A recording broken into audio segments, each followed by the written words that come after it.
For those of you who don't know me, I'm Chris Danielson. I'm the Professor of History in the Local Studies Department at Montana Tech. And it's my pleasure to introduce Mark Johnson, who initially comes to us by way of Great Falls, and his bachelor's at Carroll and then his master's at Northeastern University. And he's taught for 15 years as a high school teacher, and now trains grad students in education who serve in under-resourced Catholic schools in high-poverty areas across the USA. And he does this through his role as an instructor at the University of Notre Dame's Institute for Educational Initiatives. And prior to that, he taught for 8 years in Shanghai, China, where in that role he brought students with the needed language ability to Montana to translate large collections of documents for the state's early Chinese communities. And through this, this brings us to the topic of his lecture today, Becoming Chinese in Montana, the Chinese Empire Reform Association and National Identity among Montana's Chinese communities. Thank you, Chris.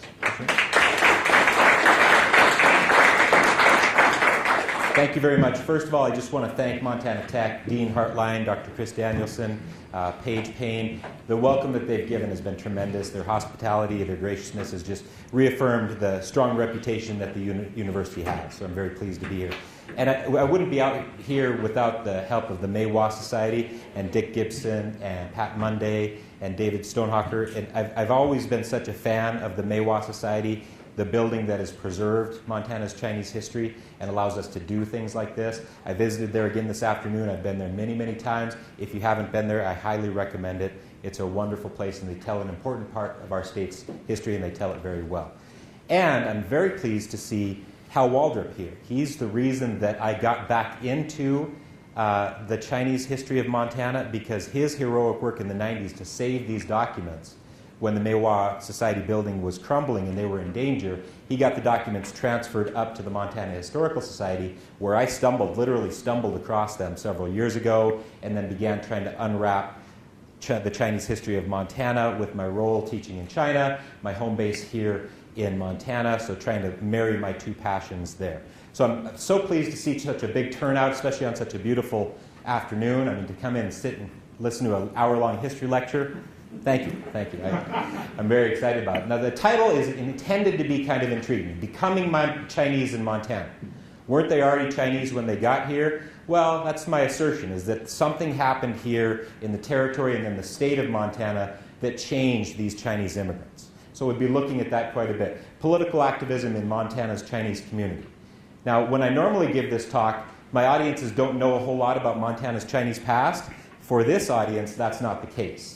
There is going to be some audience participation this afternoon, and so I want you to meet a new person, say hi to somebody you don't know necessarily. Let's take 30 to 60 seconds, turn and talk. What do you know about Montana's Chinese pioneers?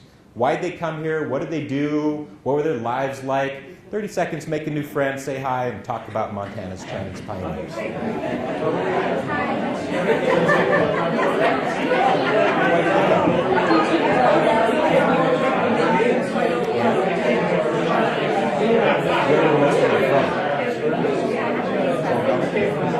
Any more specific than that?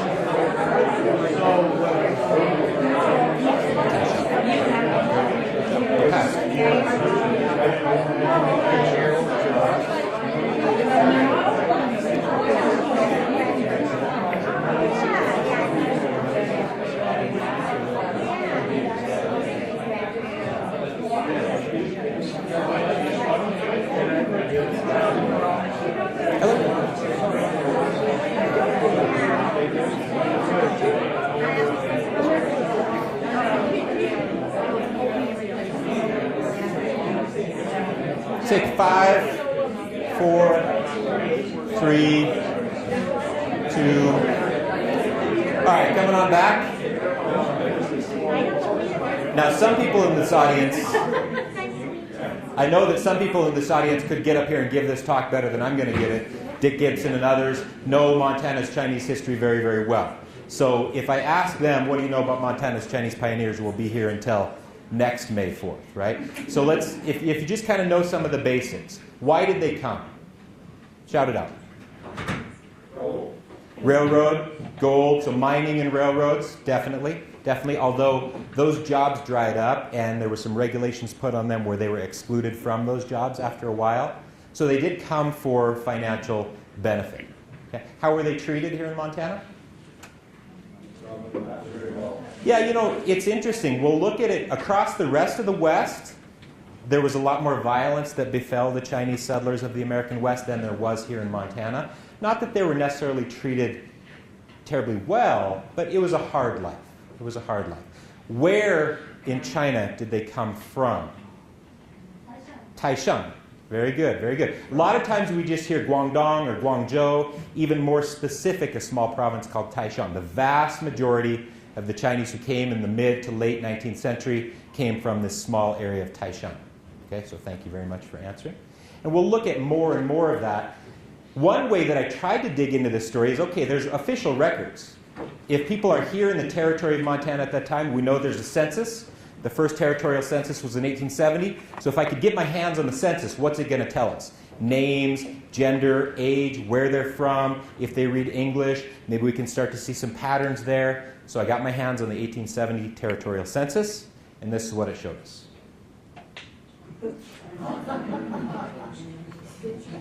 China man, China woman, China boy. Now, I don't read Chinese terribly well. You know what I also don't read very well? Calligraphy. Old cursive, right? So it takes a minute, but China man, China woman, China boy. We see age, we see gender, but we really can't tell much more than that. This is just a snapshot of the 1870 census, obviously, because we know that the Chinese population in the territory was massive. As much as 10 to 15% of Montana's population in 1870 was Chinese. Let me say that again. As much as 10 to 15% of Montana's population in 1870 was Chinese. For the 2010 census, what population of our state was Asian altogether? Less than 1%. So at one point in time, Montana had a great diversity that we don't necessarily have to the same extent today.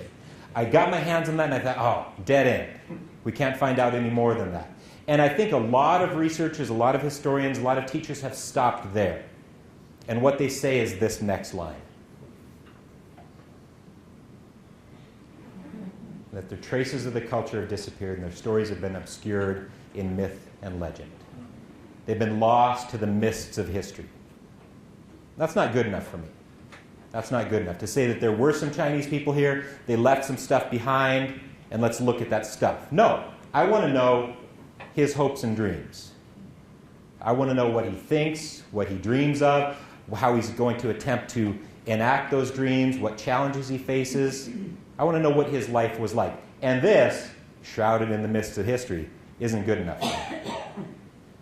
But what I quickly found out is that you not only have to understand Montana history, you have to bring an understanding of Chinese history to their experiences here as well. And if we do that, maybe we can tell the story in more fullness. And so I started looking into that. One of the problems is, though, they didn't necessarily think of themselves as Chinese when they came over, because there was great fragmentation. At the time, China was not in a terribly good state. That's one of the reasons, a push factor that made them leave the Qing dynasty. There was fragmentation.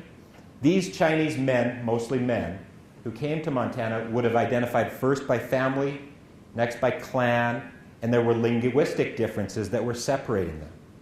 So these Chinese here in Marysville, Montana, would not have had much in common or much to do with the Chinese in Butte or Helena or Livingston. And so they didn't think of themselves as bound together in this national sense because of all these differences. And so we need an event to have them coalesce, to have them strive for a Chinese goal and come together. And that's what I'm arguing throughout today's talk. Now, they did face a lot of discrimination, governmental discrimination from the top down. 1882, there's the Chinese Exclusion Act. Does just what it says, right? For the most part, bans all Chinese from coming into the United States in 1882. It's reaffirmed in 1892. Now, there were some exemptions. If you were a merchant status, a professor, medical doctor, something like that. But for the most part, this was trying to ban labor competition. And it's the first overtly ethnic immigration restriction ever passed, sadly. Okay? But that top-down governmental imposition of this also had a bottom-up effect as well. You can see these political cartoons that are deriding the Chinese and making fun of them and talking about how they must go. That hairstyle of the queue, the long braided ponytail down the back, was enforced by the Chinese government at the time, and it often became an element of mockery. We'll look at that a little bit later on, and that hairstyle will become important. But this top-down imposition against the Chinese also, unfortunately, had a bottom-up effect as well, with the Chinese as victims of violence across the American West. This was either violence in the form of massacres, lynchings, and killings, or forced expulsion. And so in California, we see a major riot in 1871 in Los Angeles, and violence across the state of California. In Washington, there's a major expulsion in Tacoma in the 1850s and then later in the 1880s. In Oregon, same, forced expulsions. Sadly, this one here on the border of Oregon and Idaho got quite deadly at what's called Chinese Massacre Cove. More than 30 Chinese were murdered for their gold. And the people who were responsible for this were never brought to justice. It was seen as not that big of a deal to do this to these people who were less than human in the eyes of the people, of many people in the West at the time. So we had California, Washington, Oregon, Idaho, from Shoshone, Idaho, forced expulsion, Wyoming and Colorado, major anti-Chinese riot in 1880 in Denver, and then the Rock Springs Massacre in 1828 with almost 30 Chinese losing their lives. So we've got all the American West covered here, right? What should my next slide say? Montana. But interestingly, there were not mass instances of violence against the Chinese in Montana. Now, not to say that they lived a perfectly stable life and they weren't discriminated against, but there was nothing that rose to the level, thankfully, of the Rock Springs Massacre, of the Chinese Massacre Cove, or other things that happened across the American West. And so that begs the question of what happened. And we'll look at that as we go. But all these instances where the Chinese do come up into the historic record, they don't have a voice. In these instances, things happen to the Chinese. They're seen as passive. They're seen as things happening to them. And again, I think that's one reason why we get that sense that they're shrouded in the mist of the past and traces of their culture have disappeared, because we haven't recovered their voice, their hopes and dreams, their stories. And so I want to know, not him as a passive victim that things happen to, I want to know what he thinks, what he dreams, what he is motivated by. And his brothers here. And so it's not just an isolated picture of him. He's gathering with these gentlemen. And even more. And even more. So if they're sitting to pose for these photographs, something's going on. I stumbled across this document at the Montana Historical Society, and we'll look at this in great depth. This is the Committee of the Chinese Empire Reform Society of Butte, Montana. Now, just in one sense, it's one document, not enough to really make a strong case for anything for, unless I started finding more and more and more. And we did. We found the Chinese Empire Reform Society of Marysville, Montana. So the documents started to be unearthed, and we saw some similarities, so obvious differences between these two documents. Similarities of the portraiture, but there's some key differences as well. I had never heard of this body, I had never heard of this political organization, so I started asking those questions. And now, it's time for you to ask those questions. Turn and talk to your new friend, or maybe make another new friend. What questions does this bring up? Maybe the imagery here, maybe the wording here. 45 seconds, what questions does this bring up that you would wonder about?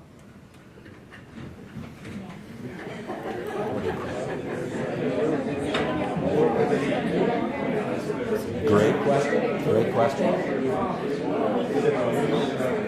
Yeah. The waves coming up.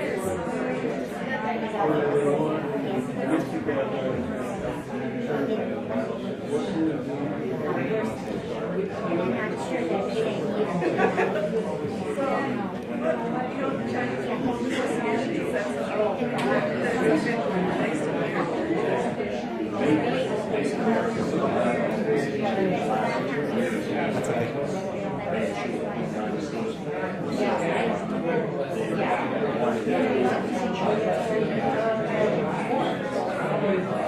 Similar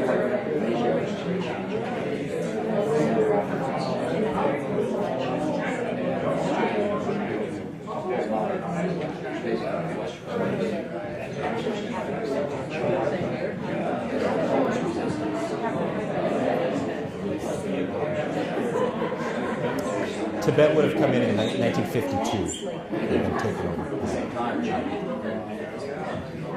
All right. Now, I don't expect you to have answers to your questions. I want to hear what questions you have from this type of document. So what questions come up? Front row. What do you think? Yes, ma'am. Oh, yeah, we were talking about figure, percent figure, right in the center, top. Yeah. Okay. And if you'll notice, so that's a close-up shot of him here, and he's also on the Butte. So something's going on there. That's a great question. Who is he? What's he all about? Why is he positioned in this way?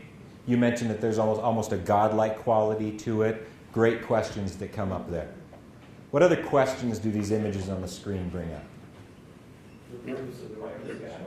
Purpose of the organization. So we've got an organization. Okay? We've got an association. They've come together for some reason. Now, it's interesting to note, this is just the committee.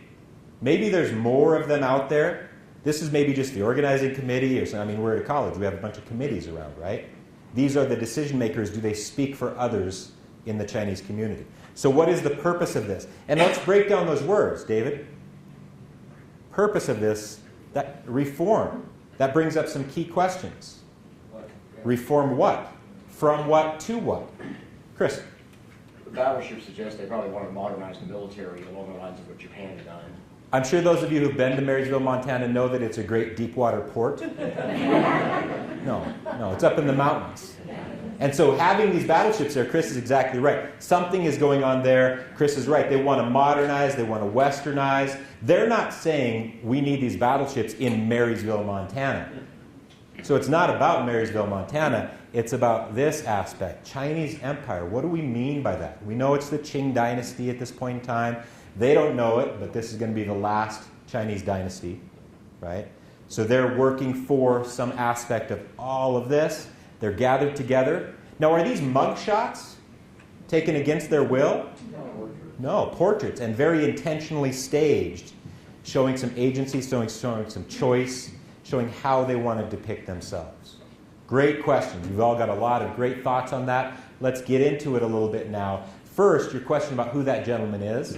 His name is the Emperor Guangxu. In the documents that you'll analyze a little bit later on, he's often called Kwangshu, KW. It's just like the city of Beijing used to be called what? Peking. Same thing. Slight changes in the language. Okay, but he is the Guangxu Emperor. He's a young man. He's recently come into power. He's born in 1871. He should be the rightful ruler of the Qing dynasty, but he was too young, and so someone ruled in his stead. That person is right here. Can someone help me with the pronunciation of her name? I always butcher it, and then my students laugh at me. So she is the Dowager Empress Cixi. Cixi. I'm glad to have some experts right up here in front. Very, very powerful woman. She's his niece, his aunt, basically, and she's been in charge since he's been young. The idea of a dowager is eventually he's going to become old enough to rule in his own right. And she does relax the reins. She wants to go into retirement. Being a strong-fisted dictator is kind of exhausting for her, so she kind of relaxes things, turns it over to the Emperor Guangxu, and he institutes some reforms. We know them now as the 100 Days of Reforms, critical thinking and problem-solving portion of the evening. How long did they last? 103 days. They rounded down, right? But you can tell that it's not going to be terribly successful with the name we give it now. They didn't know it at the time. And what happened is when the Guangxu Emperor took over, some reform-minded intellectuals, pictured here, wanted key changes for China. China was not doing well. In 1894, 1895, Japan had just completely obliterated China in a war. And Chinese officials are saying, why are we so behind when Japan vaulted ahead of us? Maybe we need to modernize, maybe we need to westernize like Japan had done. And now with the Dowager Empress going into the shadows, they think this is our chance. He's shown some signs that he does want to become more open to the West. And so two key officials, Kang Youwei and Liang Qichao, get an audience with the Emperor Guangxu. And they say, we need to reform. If China's going to survive, we need some reforms. We think you're the guy to do it, and we think we've got the brains and the ideas if you'll implement them and back us. In fact, when Kang has his audience with the Guangxu Emperor, it lasts for almost 5 hours. It's the longest recorded audience with the Chinese emperor in all of Chinese history. So Kang Youwei, Kang has the ear of the Guangxu Emperor. And he says this, hey, I've surveyed all states in the world, and it shows that those states that undertook reforms became strong, while those that didn't and clung to the past perished. If you, your majesty, with all your brilliant wisdom, the Guangxu Emperor, observes these trends, you'll see that if we change, we can preserve ourselves, but if we cannot change, we shall perish. And the Guangxu Emperor he likes what he hears, and he thinks maybe there's a future there. And so he institutes these reforms. He doesn't call them the 100 Days of Reforms, right? We call that now. But these are the things that he wants to do. Create a modern navy. Japan had done that. Study European and American government military systems. Japan had done that. China had been closed off against that. The Guangxu Emperor says maybe we need to look to the West. Reform the education, economic system, foreign affairs. Reward inventors, entrepreneurs, and authors. Establish modern mines and railroads. That last one's kind of interesting, right? But the key thing is you need people who know how to do these things. And for a long time, the Qing dynasty had said nobody can go out and learn from the West. In fact, there was this idea that if you went out, like these gentlemen who came to Montana, you could never return to China. It'd be a death sentence. That was never really imposed. But the idea was the West doesn't have anything to offer that China can learn from. Now the Guangxu Emperor is saying maybe that's not right. We just got beat by Japan because Japan had modernized. Maybe we need to do that as well. So he wants to reform all of these things.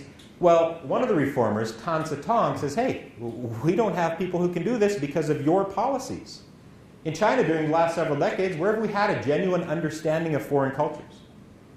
When have we had scholars or officials who could discuss foreign things? You've said that we can't go learn, and now you want us to try and implement these foreign things that we don't know about?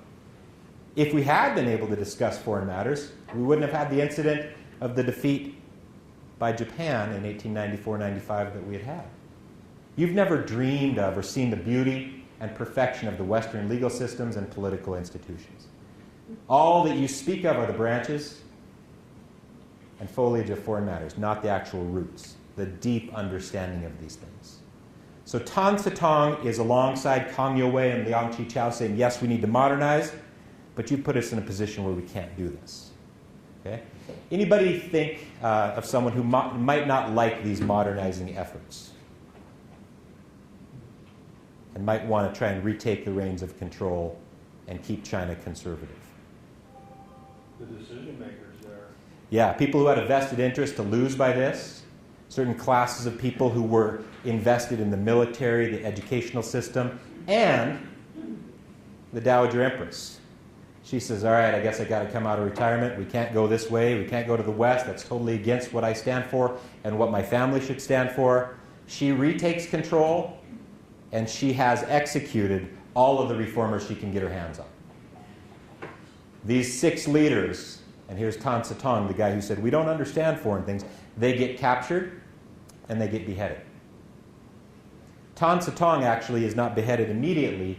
He says, hey, you know what? I know I've been sentenced to death, but if that can advance China, so be it. Reform has never come about in any country without the flow of blood. He's not saying, let's go kill people. He's saying, if I have to shed my own blood for China's advancement, then so be it. No one in China in modern times has sacrificed himself for the cause of reform. Because of this, China is still poor and backward. Therefore, I request that the sacrifices begin with myself. And the night before he was executed, he scrawled this poem, poem on the prison walls.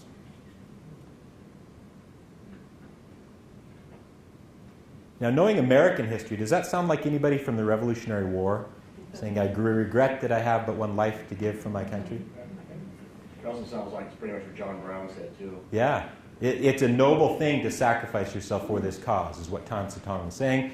And the Dowager Empress said, okay, there you go. And so he is executed as well. The 100 days ends. She does not execute her nephew, the Guangxu Emperor. She does capture him and put him in house arrest, and she retakes control. He'll be in house arrest until the day he dies, November 14th, 1908. So he's in house arrest for 10 years, and she's back in charge. Kang Youwei and Liang Qichao, the reformers who started all of this, barely escape with their heads on their shoulders, very literally. They go to live in exile, and they seek Chinese abroad who have knowledge of those things. Mining technology, railroad technology, Western legal institutions, political institutions. They seek that support from the Chinese who have gone out around the world. And they found the Chinese Empire Reform Association, trying to put the true emperor out of house arrest, back in charge of the country, and move the country forward. But they can't really go home because they know there's a death sentence. In fact, they worry, Butte newspapers report that they worry that there's assassins following them wherever they go from the Dowager Empress trying to end their lives. So they're wanted men. But they go out and they look for Chinese who can help this cause. It doesn't go so well. You'd think maybe San Francisco is the largest population of Chinese outside of China. Let's go there. Let's see what they can do. Liang Qichao visits San Francisco in 2003, and his visit is not confidence-inducing.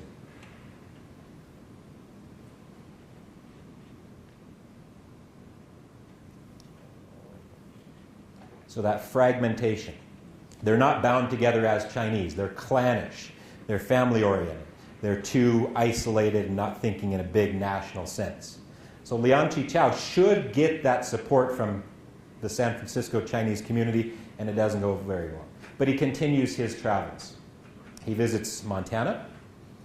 He finds that the Montana Chinese were more organized, more efficient, more well-led than the Chinese in San Francisco and elsewhere. So what's different about Montana's Chinese communities? Well, we'll look at that now. So Liang Qichao is very inspired by what he finds here, and he thinks he can build upon that. My assertion is, like Tan Setong said, you have never dreamed of or seen the beauty of these things. My assertion is that the Chinese in Montana had, specifically the Chinese in Butte, had experience with Western legal systems and political institutions. And they had won some key victories right before this that gave them exactly the skills that the martyr, Tan Setong, needed and knew that China needed. What this is from is this boycott in 1896, 1897. I'm sure many of you know this story well. In 1896-97, many of the white-controlled labor unions in Butte tried to push out the Chinese. Now, they'd already been pushed out of mining. Chinese could not mine in the underground mines in Butte. They'd been pushed out of a number of institutions. And really, all that was left open to them was restaurant and laundry work. That's a bit of an exaggeration, but not too much. And so the white-controlled labor union said, let's push them out of these altogether as well. And so there's a boycott of any Chinese-owned businesses. So white people in Butte should not go to and pay any money to Chinese-owned businesses. And if you're patronizing these businesses, we will follow you and embarrass you. For instance, she is still getting her laundry done and still employing Chinese labor. It's publicized in the newspapers, and there should be peer pressure for her to stop that activity. So not necessarily violence against the Chinese, but definitely economic violence, trying to cut off their livelihood and push them out of the city once and for all. This had happened in California, Colorado, Wyoming. We'd seen that before. But the Butte Chinese want to try and fight this. They go for help. They write for help to the organization called the Chinese Six Companies, the Chinese Consolidated Benevolent Association, which has its headquarters in San Francisco. This is an umbrella aid organization that helps Chinese migrants. And so the Butte Chinese write to these very serious men in San Francisco and say, we want to fight this boycott. We want to fight it legally. We think we've got a case. Will you help us? And these very serious men said, no. We think you're stupid to try and fight this. You're crazy. Do not fight it. Keep your heads down. Maybe it'll blow over and pass. If you fight it, what might happen? The violence we'd seen down in Rock Springs, Wyoming in 1885, just before this. Well, the Butte Chinese went ahead and fought it. They fight back. Now, they know that they can't bring all the Chinese in Butte who want to fight this into the court of law to testify. So they circulate a petition collecting the names of more than 300 Chinese residents in Butte that say, these gentlemen are going to speak in our stead, and we want to advocate for our rights. You can see this petition, which has many pages, has some names in Chinese characters and some names given in English. This petition is currently at the Seattle branch of the National Archives. Okay, so it was signed in Butte, but now it's housed out there. And they fight back. They get a lawyer, Wilbur Fisk Sanders, very famous name from early Montana history. He was actually one of the early vigilantes trying to bring order to the territory, and now he's a lawyer and he's fighting through the legal system. They get him from Helena to come down and argue their case for them. They win the case. They've used the U.S. legal system and they experience empowerment. They gain experience with the U.S. legal system.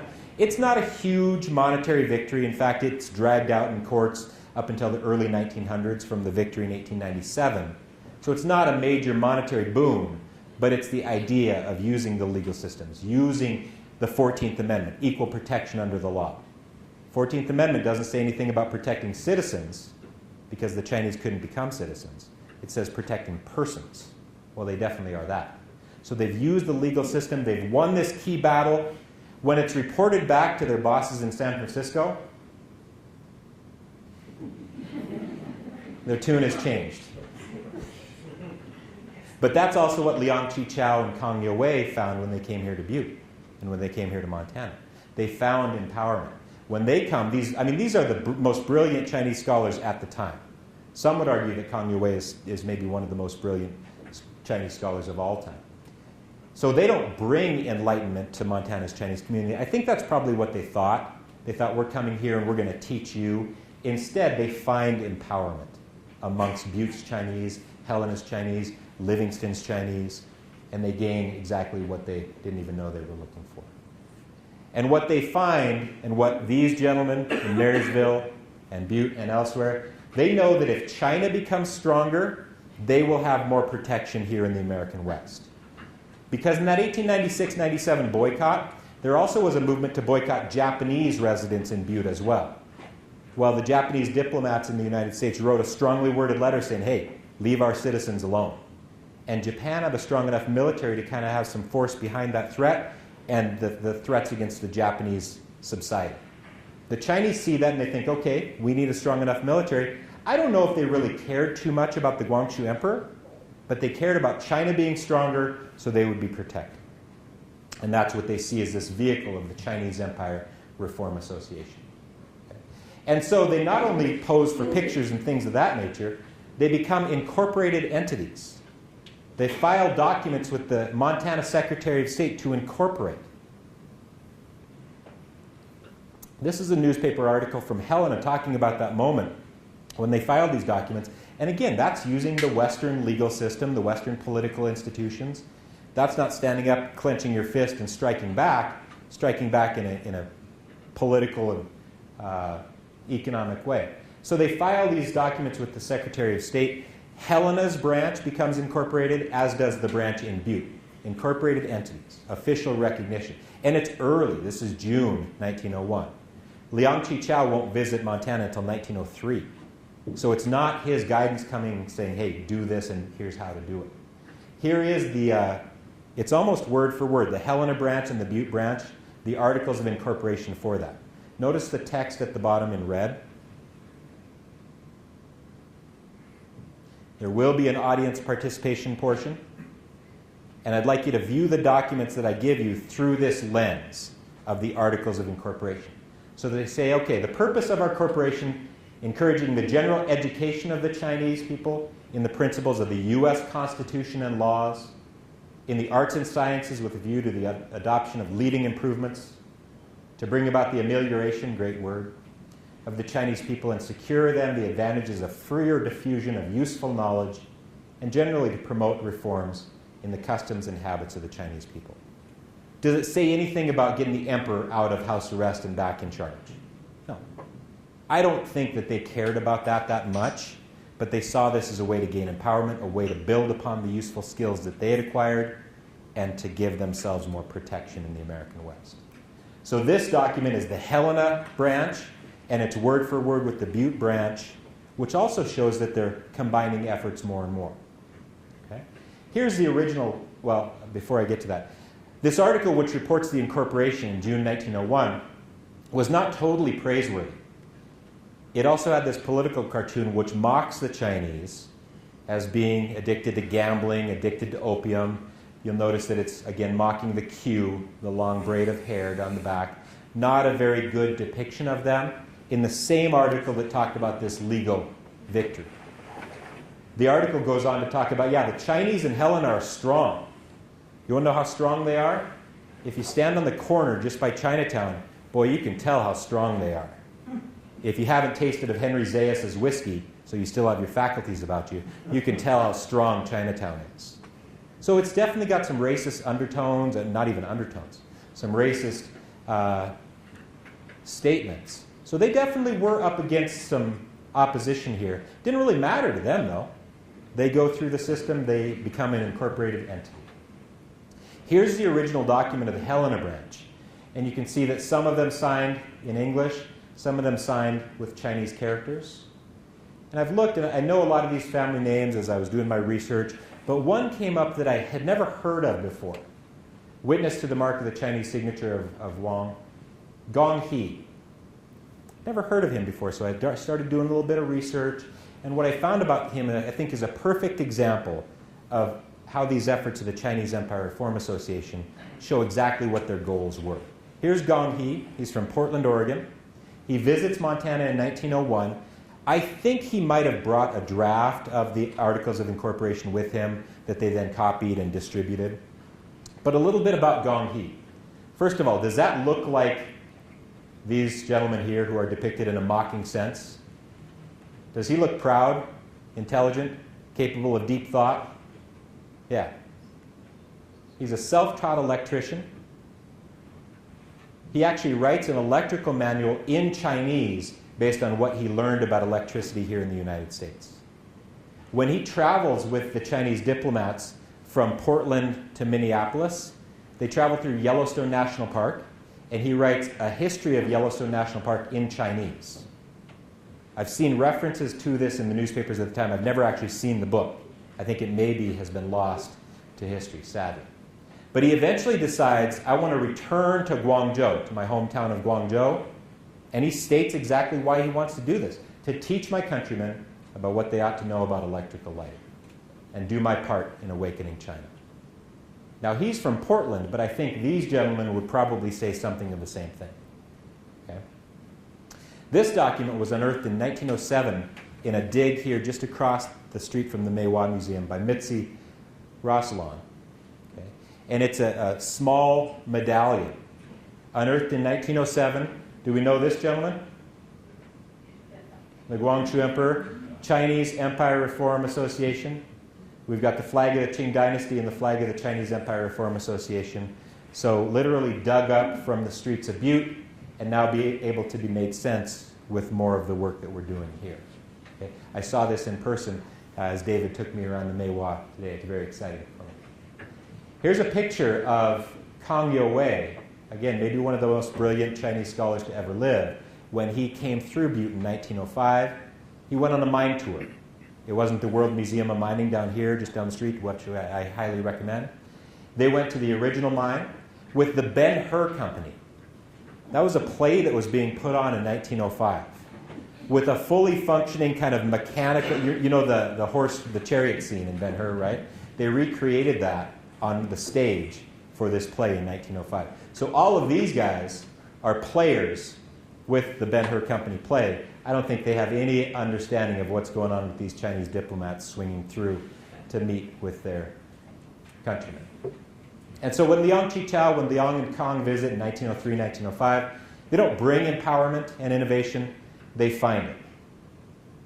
And the Montana Chinese had begun to come together, overcome language difficulties, overcome clan affiliations and family differences, regional differences, and work as one for a Chinese cause. The Chinese Empire Reform Association was truly global. There were branches in Australia, Burma, Singapore, Japan, all across North America, from Canada to Mexico City. My assertion is that the greatest concentrations of these branches was here in Montana, with 12 branches of the Chinese Empire Reform Association. So let's test your Montana geography now. Obviously, you know some of these. This is Helena. This is Marysville. the gentleman here. Okay. We've got Missoula. What would this be? Kalispell. Great Falls never had a large Chinese population. They were very specific about excluding Chinese. Butte, obviously. Maybe I should change this map in my numbering, right? I don't mean any offense by the numbering here. Probably the one should be down here. And this would be Anaconda, Bozeman, Livingston. What would this be? Nyhart's not a bad guess. Fort Benton, and Havre. Very good, very good. Now, I've been uncovering a lot of this for you, trying to connect some of the dots. Now it's the audience participation point. My student helpers, my colleagues here are going to be giving you some documents. I want you to read these documents and try to identify what the goal is of the Chinese who are talked about in the documents. It might be very specific and measurable. It might be bigger, more diffuse, and more philosophical. And then, what method do they want to use to achieve this goal? It's about a page of reading. I've tried to blow the font up as big as I can because I know my parents are here. Thank you. Did you bring your reading glasses? I brought my glasses. So everybody's going to get one document. I'll give you a few minutes to read it, and then we'll share your findings. Let me split them up. Thank you. That's fine. They should all get different ones. There you are. Enjoy.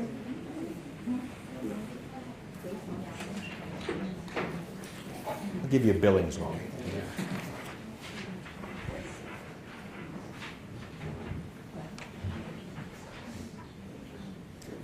I think they've got it. Thank you very much. And take one for you. Which one do you want to read? Good. Yes.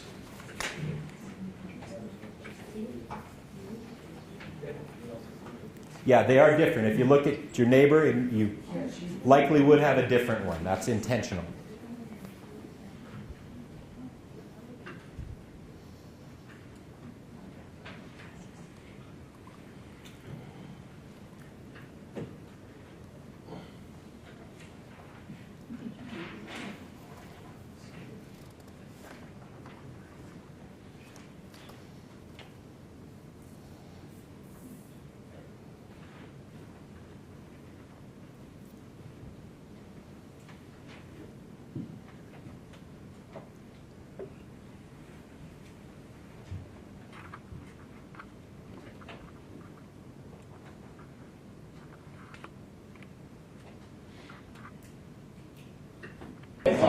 To maybe a conversion experience.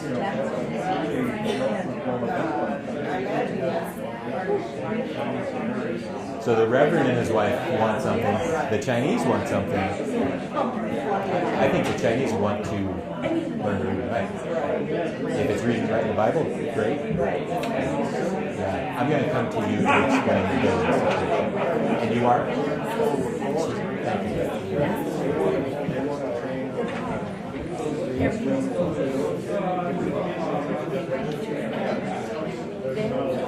Let's take 10 seconds. We'll debrief.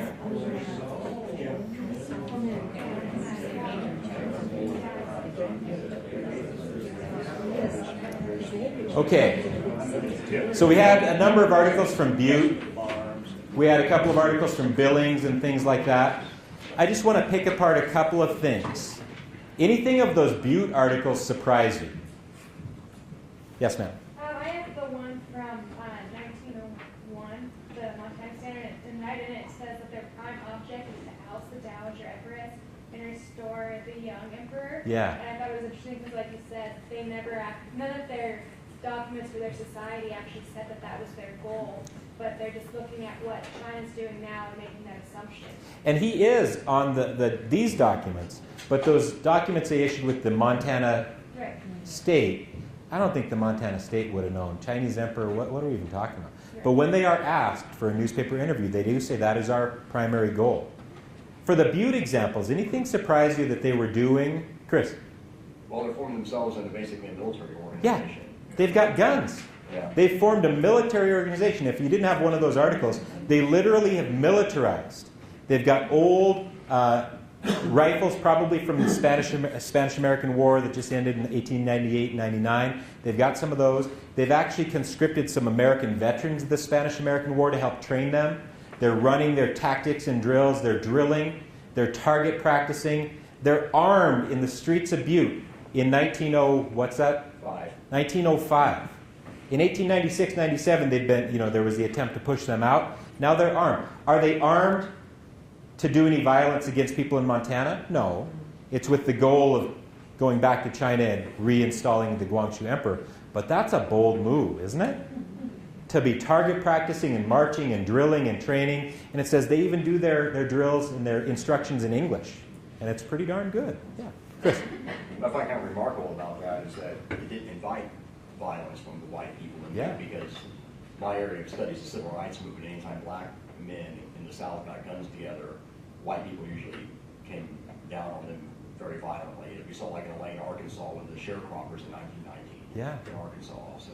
Yeah, so the broader civil rights history of America, this is kind of an interesting example where they armed themselves and maybe put off a violent attack that maybe was brewing. We don't know.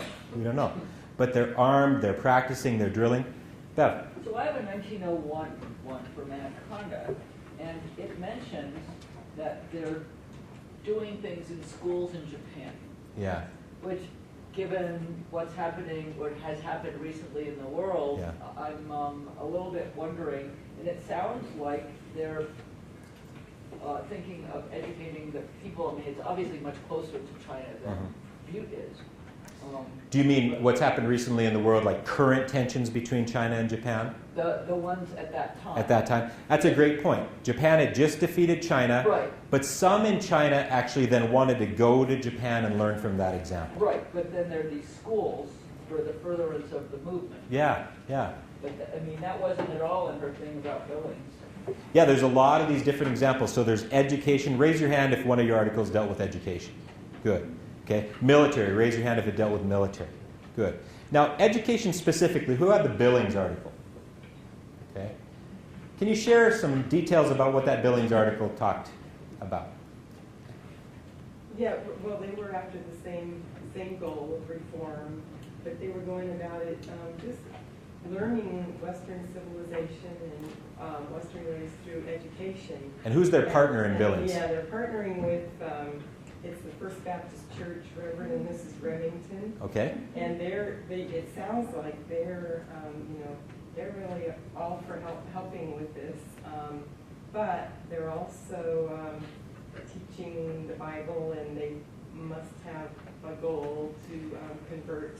So the Reverend and his wife are basically running a Chinese mission school. Yeah, and it's called a mission school. A Bible study and things like that. Have you, to this point at all, heard anything that said that the Chinese Empire Reform Association wants to adopt Christianity?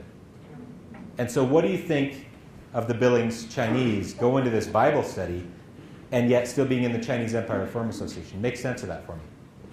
I think they're just taking advantage of us, not in a bad way, but everybody's working together to get what they want, and so they're getting this education, and they have a Chinese man who can speak English who's working with them. Tom Chuang? Yeah. And so it's just a symbiotic thing. So the Reverend has certain goals, gain converts, and the Chinese in Billings have certain goals, not to convert, but to learn to read and write. And if you're going to teach me to read and write for free, and that book happens to be the Bible, great. We're going to use it for these purposes. Okay? Anything about that hairstyle? I think it's the document in red with the red slash. Talked about the Q. We'll come back to that. I'll let you scour that document if you've got the document in red. Anything about language and how language divides us? Yes, ma'am. They want to.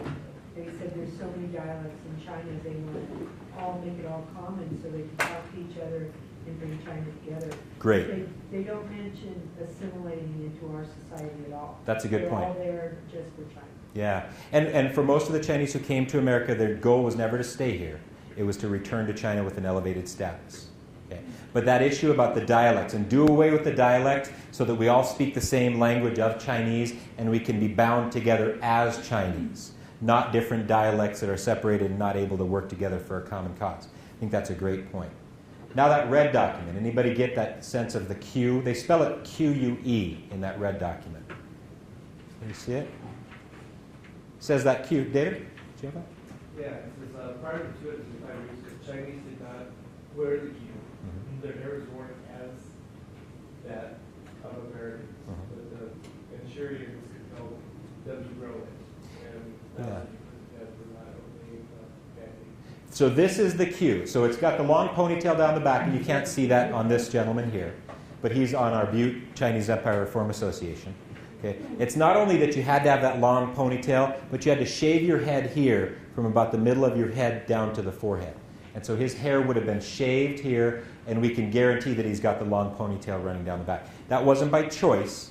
That was an institute from the Qing dynasty that you had to wear this hairstyle, and it was a sign of obedience to the Qing dynasty. And the saying was that if you didn't want to wear it, if you kept your hair, meaning if you didn't shave right here, keep your hair, lose your head. So it could be punishable by death. And this gentleman is keeping the Q, that hairstyle that's imposed upon him. Not everybody did, though. This is one of our guys from the Chinese Empire Reform Association of Butte, and he's got some differences going on. He doesn't have the ponytail down the back. He's obviously gone away from shaving the front part of his head. What else do we notice about this guy that's different? Very different dress. We've got Chinese-style dress. We've got Western-style dress. And so we can begin to get into their mindset and the choices they're making. Again, these aren't mugshots. They're very intentionally posed how they want to portray themselves. And we begin to see that trend as we go across here. So most of them do maintain the Chinese hair and the Chinese dress. Do you think he's younger? He might be younger, yeah. But there are some very young, down here, these guys are young. And if you want, when you come up and take a look here, they're young. But there might be a generational issue going on. Okay? But if we look at this entire document, there's 33 Chinese men from Butte who are depicted. 8 of them have the Western dress. And they're making a choice. Okay? The guy I'm most interested in is not Chuan Loy, the unofficial mayor of Butte, or Hum Fei, one of the key guys who fought against the boycott. It's this guy right here.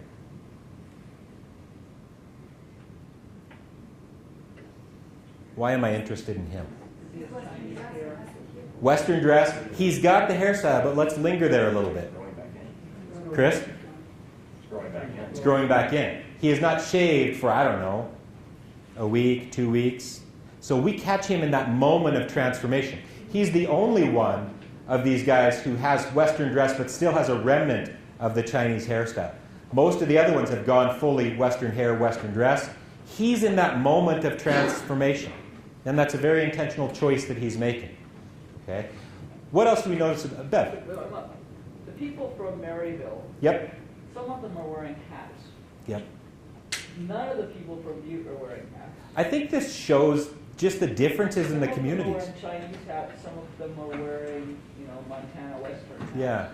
Yeah. And I'm wondering, when they're counting Chinese then, are they only counting men? Because there are only men in any of these pictures, or are they also counting women? There was a Chinese Empire Reform, a women's Chinese Empire Reform Association over in Oregon, a little bit later than this. It's a separate organization. Yeah. I don't know. There were not very many Chinese women in Montana. I don't know of any that joined this organization. Speaking of that, I do want to emphasize it's a choice to join this organization. You know the name Hui Pak, the very famous Chinese doctor here in Butte? He did not join the Chinese Empire Reform Association. Okay? I actually like that. If everybody in Butte's Chinatown had joined, it might just be kind of a social thing that, everybody's doing it. But instead, to make a choice, maybe Hui Pak did not want the Qing dynasty to continue. Maybe he was anti-Qing and he took a political stance by not joining. Great. That's volition. That's agency. That's active thought. Okay? The other thing about this gentleman here is the accoutrements that he has. He's not only got Western dress, what else does he have? Lapel pin of the Guangxu Emperor, and another lapel pin. I hear it quietly. Say it louder. Be confident. It's the American flag. It's the American flag lapel pin right here. And so of these guys, 3 of them have that lapel pin on. Again, very definite choice. We talk about assimilation. Maybe some are choosing to be assimilated. Maybe he doesn't have a future to go back to in China. Others maybe want to keep 1 foot in China and 1 foot in the American West. But there's choice, there's action, there's agency there. Chris? What year was this photograph? This would have been, we think, 1901. Yeah. And it was a standard thing for branches across that were affiliated with the Chinese Empire Reform Association to do. So we have others of these from like Seattle, San Francisco, places like that. These are some of the earliest ones, not just for Montana, but for all the North American West. Because I believe 3 years before that, the U.S. Supreme Court ruled in a case involving a Chinese American that is, when he was born in the United States, that 14th Amendment did apply to them. Yeah. And even though Chinese immigrants could become citizens, their children could be. Exactly. Yep. And so we get past this Chinaman, China woman, China boy. We get past this idea that the traces of the culture have disappeared and they're shrouded in the mists of the past. We can know these individuals. At the beginning of this, I said I want to know his hopes, his dreams, what he does, where he goes, how he tries to overcome obstacles that are in front of him, and we can know that. That far-off look in his eye is not lost to the mists of the past. We know who this guy is. He's the state lecturer for the Chinese Empire Reform Association for all 12 branches. He's from Butte. He's visited all the other cities, spoken to all of them except Missoula, but don't worry, he's going to visit Missoula after he returns from Chicago. His name is Housey. Not shrouded in the mists of the past. It just takes some digging. It takes knowledge of Montana history, Chinese history, and world history. And so through all those pieces, I hope that we've added to the telling of this very rich story of the state that we love. Thank you very much.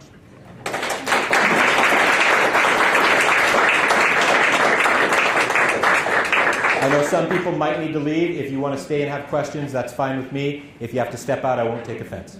Chris? I'm reading David Emmons' The Butte Irish, and one thing is that the Chinese here arming and forming these basically military companies that reminds me of is the revolutionary organizations they have here in Butte, but the difference is really striking because they were raising money for arms and for revolutionary fighters to go fight in Ireland against the British, but it was a very secretive organization because they were afraid of infiltrators and everything. And complete opposite here, the Chinese are doing this very openly. You know, it was very open. There was actually a parade in Los Angeles. They secured some military leadership for the Butte Chinese militarized, and so did some other branches.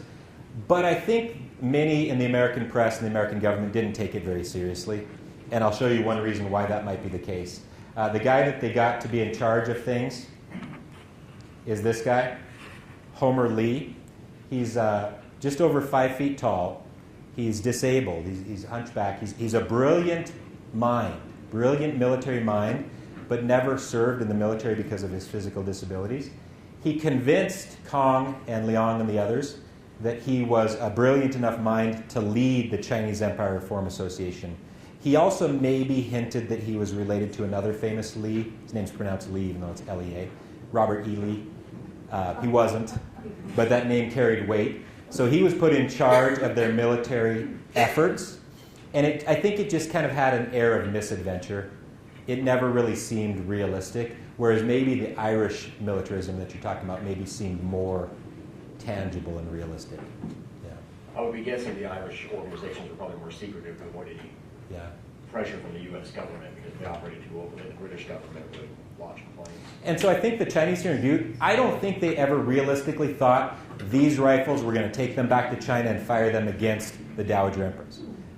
So I think their open parading and practicing of tactics and strategies might have been a message to the people in Butte, saying, hey, we're here to stay, we're getting strong enough to defend ourselves.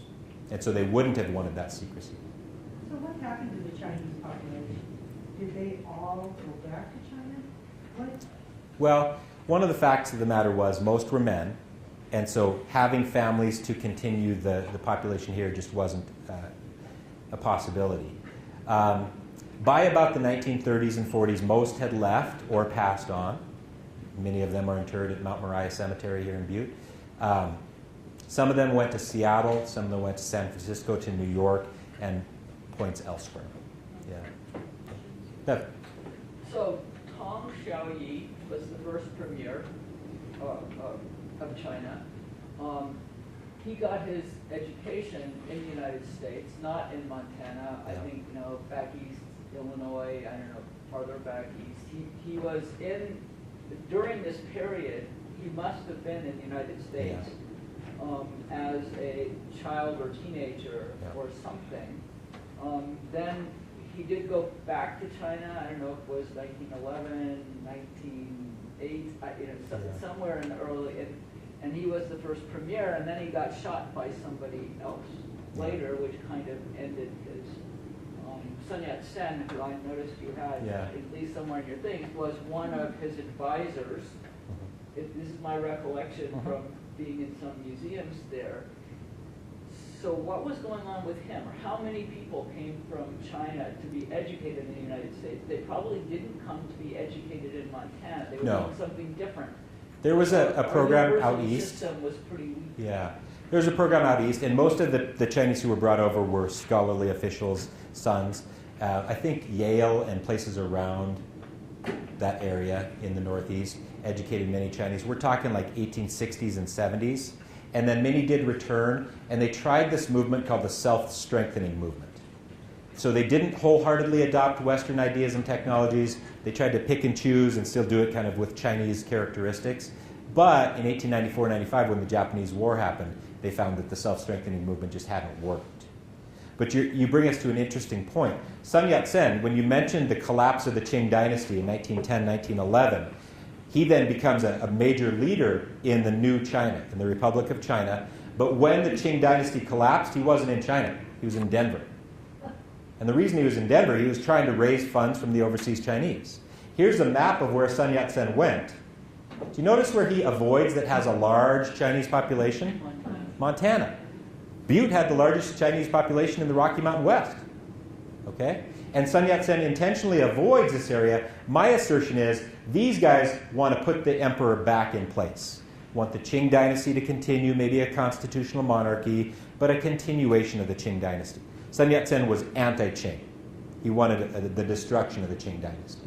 And so he's going to go to where he knows that there's maybe a more amenable audience, and he's traveling through these areas. And when the Qing dynasty collapses, Sun Yat-sen's staying at the Brown Palace Hotel in Denver and quickly tries to get back home to China. Okay. Mark, did the Chinese empire or any forces send people here to disrupt what they were trying to do? No, the Dowager Empress, she was very much against Chinese leaving to go places like Canada and America. Eventually she softened on that because she did see the money that was coming back in. But softening on that and saying, okay, we won't put you to death if you return, was very different than saying, we will actively advocate on your behalf in North America. So they were really pretty much on their own. And China, this is after the First Opium War, Second Opium Wars, the defeat in the Sino-Japanese War. China had enough problems of its own that it really couldn't advocate on its citizens' behalf who were elsewhere. To that story of the Dowager Empress and her nephew, the Guangxu Emperor, another reason why the Chinese Empire Reform Association fizzles out is by 1908, both have died. So November 14th, 1908, the Guangxu Emperor dies. November 15th, 1908, the Dowager Empress dies. Coincidence? In 2008, they did scientific testing on the remains of the Guangxu Emperor, found that he had arsenic levels 2,400 times the normal amount. Okay? It's widely believed that she was poisoning him. She knew that her life was probably coming to an end, and she didn't want to pass away, turn over the torch to the Guangxu Emperor, and have him actually carry on with the reforms that he had already tried. So it's probably believed that she had a hand in his death. And then the baton was passed to the last emperor, Puyi, and the Qing dynasty by 1910, 1911 was no more. Did she have poison in her system too, or? She did not. No. She just died of old age. She was a bit older. Yeah. He was born in 1871, so he dies in 1908. I'm not a math teacher, but he was a young man. The thing I like to say when I do this talk is she was in charge of China the last time the Cubs won the World Series. Now, I can't say that anymore since this last October, right? I think what that gives us is a sense that this isn't ancient history. Long-suffering Cubs fans might argue differently, but like this is within our realm of understanding of the nature of the past. Other questions? Thank you very much. I think there's some refreshments up here.